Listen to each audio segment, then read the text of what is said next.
আজকে রান্না করব ডিম সিদ্ধ আলু সিদ্ধ দিয়ে পাতলা ঝোল। হ্যালো এভরিওয়ান, আসসালামু আলাইকুম। সবাই কেমন আছেন? আশা করি ভালো আছেন। আলু আর ডিমগুলো সিদ্ধ করে নিয়েছিলাম, এবার ভেঙে নিলাম। কড়াইতে তেল গরম করে একটু হলুদ আর একটু লবণ দিয়ে ডিমগুলো ভেজে নিলাম। ভাজা শেষে একটু নাড়াচাড়া করতে থাকবেন, তাছাড়া কিন্তু কড়াইয়ের নিচে লেগে যাবে। ভালো করে লাল লাল হয়ে ভেজে আসলে নামিয়ে নেব একে একে। আমার ভাজাটা শেষ হয়ে এসেছে, এবার একে একে নামিয়ে নেব।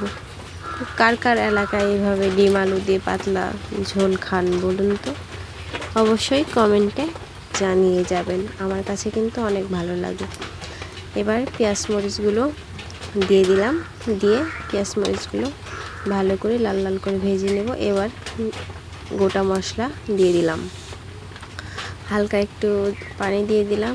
এখন লবণ, হলুদের গুঁড়ো, মরিচ গুঁড়ো আর আদা রসুন বাটা, এর সাথে জিরাটাও বাটা ছিল, এর জন্য জিরা গুঁড়ো আলাদাভাবে আমি ব্যবহার করি নাই। মশলার উপরে তেলটা চলে আসলে ভাঙা আলুগুলো দিয়ে ভালো করে মশলার সাথে আলুগুলো কষিয়ে নেব, একবারে যেন আলুর মধ্যে সব ভিতরে ঝাল লবণ ঢুকে যায়।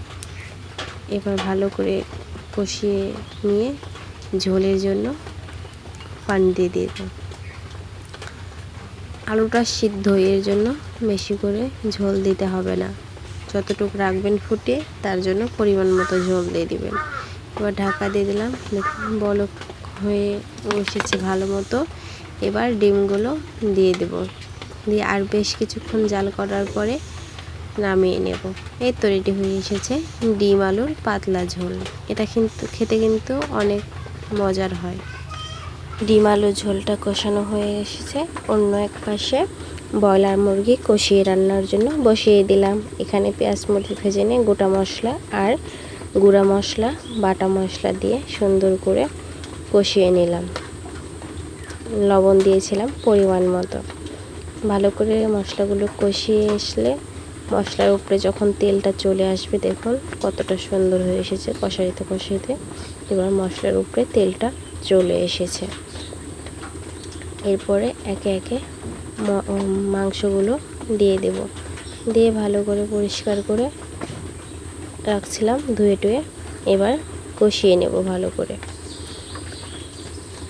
নাড়তে নাড়তে ভালো করে কষানো হয়ে আসলে হালকা একটু কষানোর জন্য পানি দেব। ব্রয়লার মুরগির মাংসটা আমার সব ভালো লাগে, কষানোও ভালো লাগে, ঝোলটাও ভালো লাগে। জানি না কার কেমন লাগে।